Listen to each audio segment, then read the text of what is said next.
पिछले वीडियो में हमने पढ़ा कि पोषक तत्व हमारी बॉडी को मिले, इसके लिए आपको संतुलित आहार खाना है।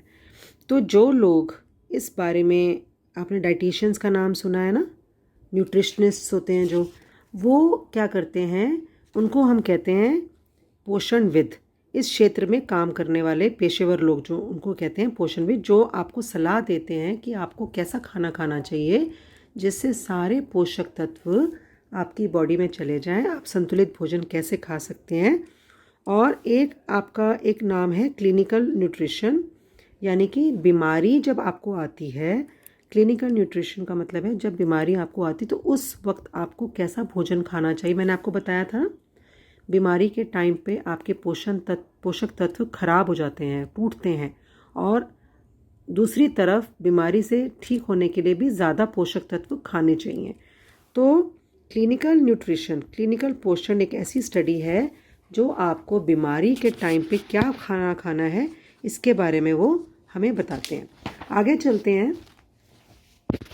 आगे ये है कि देखो, जो भी हमारी बीमारियां आती हैं, हृदय रोग, मधुमेह, कैंसर, उच्च रक्तचाप, बीपी, हाई बीपी, शुगर, ये सब खाने पे बहुत डिपेंड करता है। अगर आप ज़्यादा जंक फूड खा रहे हैं, उसमें फाइबर नहीं है, आप सिर्फ सॉल्टी खाना खा रहे हो, ज़्यादा जो बाहर से जो पिज़्ज़ा बर्गर खाते हो उसमें नमक बहुत होता है, इस तरह के खाने जब आप खाओगे तो आपको बीमारियां ज़्यादा आएंगी।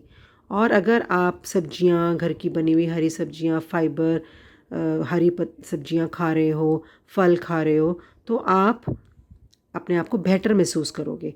ठीक है। अब हम जानते हैं कि जब कोई बीमार होता है तो उसकी खाने की इच्छा नहीं होती।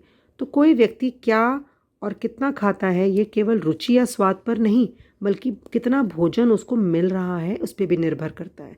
यह उपलब्धता, कितना वो खर्च कर सकता है, किस तरह के परिवेश में वो रहता है, क्या पता जिस जगह पे वो रह रहा है वहाँ पे उसको एक तरह की चीज़ मिल ही नहीं रही है।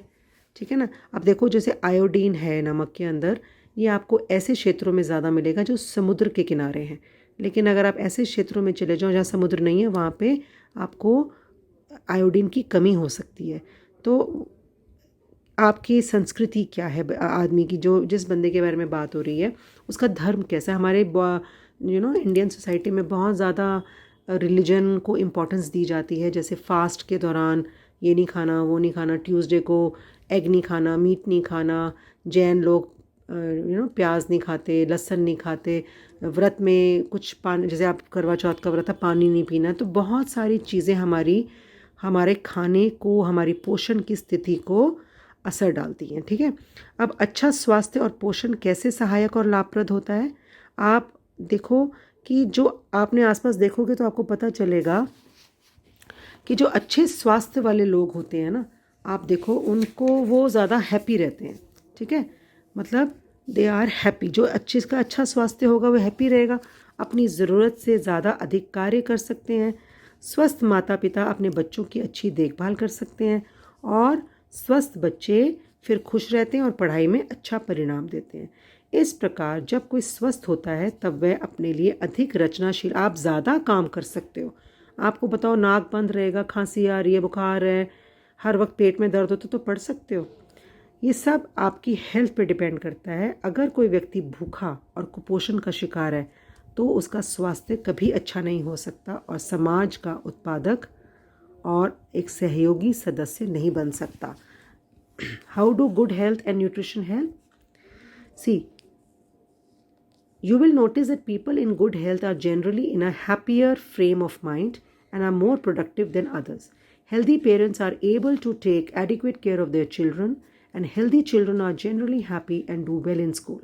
So thus when one is healthy, one is more constructive for oneself, he is able to do more, he can take part actively in activities at the community level. It is therefore obvious that one cannot have good health and be productive, sociable and contributory member of society if one is starving and undernourished. If you are undernourished, अगर आप कुपोषण का शिकार हैं, ज़रूरत से कम खा रहे हैं, तो कभी खुश नहीं हो सकते और कभी एक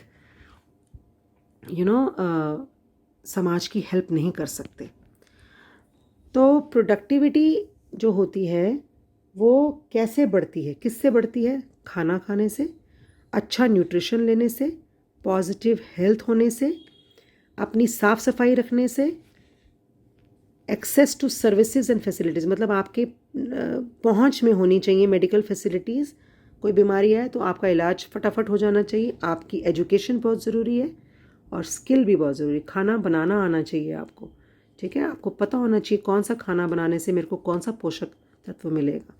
गुड एनवायरनमेंट होना चाहिए। हर वक्त अगर फैमिली में कोई लड़ाइयाँ होती रहें, लड़ाई झगड़े होते रहे, गाली बकते रहे कोई, तो आप प्रोडक्टिविटी, उत्पादकता, हम पढ़ रहे हैं उत्पादकता को कैसे बढ़ाया जाए। आहार अच्छा लेकर, बेस्ट पोषण देकर, अच्छा स्वास्थ्य रखकर, स्वच्छता रखें अपनी बॉडी की, और आपकी पहुंच में होनी चाहिए सेवाएं और सुविधाएं। शिक्षा होनी चाहिए आपकी अच्छी, आपको पता होना चाहिए मुझे क्या खाना है, और आपका पर्यावरण अच्छा होना चाहिए, ठीक है? तो ये हमारा उत्पादकता को असर डालता है।